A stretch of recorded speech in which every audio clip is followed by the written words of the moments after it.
Join me today as we pay our respects at our nation's most sacred shrine, Arlington National Cemetery.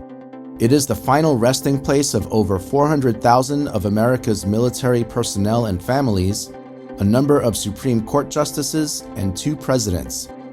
It is a must-see for student tours, and in this series I will show you the cemetery through this lens as we see what they see when I guide them. We will visit the graves of President John F. Kennedy and his brothers, see the changing of the guard at the tomb of the unknown soldier, spend time at the Memorial Amphitheater, investigate individual graves, and walk through its grounds. It is a magical space where even the most quiet of my student groups become filled with curiosity and questions, and I will share what I know with you as well as give a behind-the-scenes view of the trips. Take a look at the black sign on the way in, the one that says, "Conduct yourself with quiet dignity and respect at all times." Remember, these are hallowed grounds.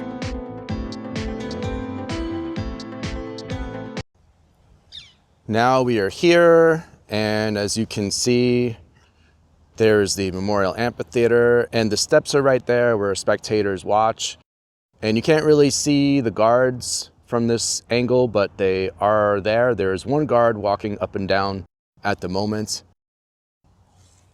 And back in that direction, that pathway that we come up, there is an area where there are all of these benches and lots of space. So that is a great place to stop the group first and talk to them. The only problem is everybody passes through there. So other tour guides will stop there and their groups will sit down and they'll talk to them. So A, it's tough to get the space. B, even when we do, other groups and other spectators are all passing through, so it's a bit of a distraction.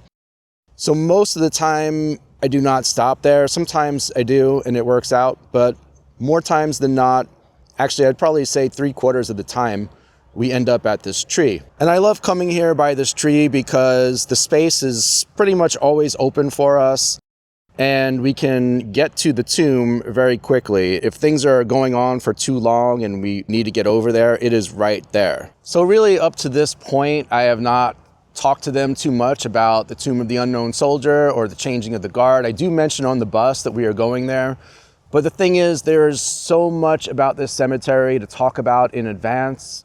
As we're on the bus, I need to explain to them all the rules and how we're going to move through security. And then I need to talk to them about the cemetery itself first. And if we go up to JFK's grave first, I talk about that. So for the most part, it's not until we get up here that I can really start talking to them about the tomb of the unknown soldier. And I really don't want to say too much at first because they have no context yet. They have no point of reference. It's something they haven't seen.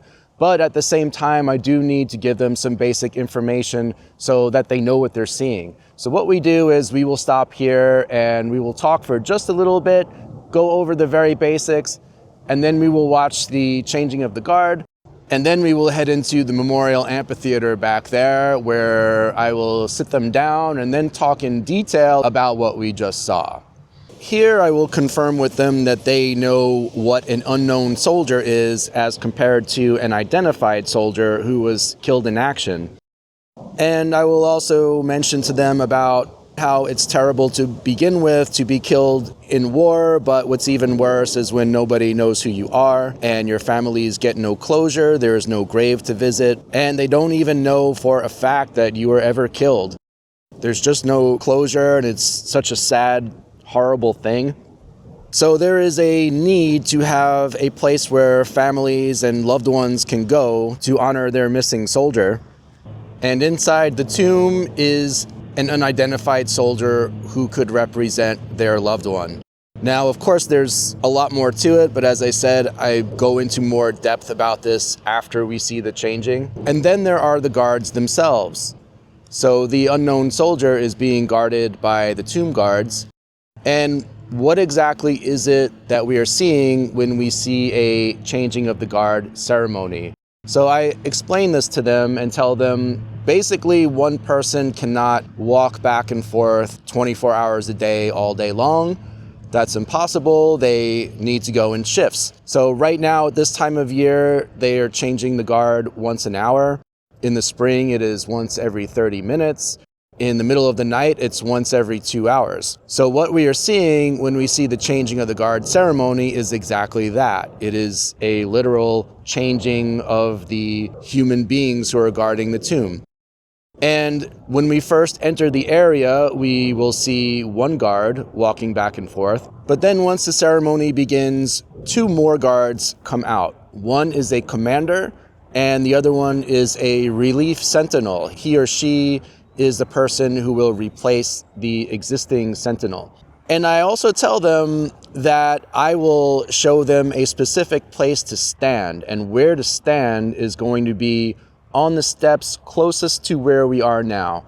It's kind of a natural instinct to go directly to the middle, but the best place to stand is all the way to the side closest to where we are, and that is because this is where the inspection takes place. Now, what exactly is the inspection? This is where I will have a volunteer come and help me out. I'll say, do we have any volunteers? And there's always someone willing to help.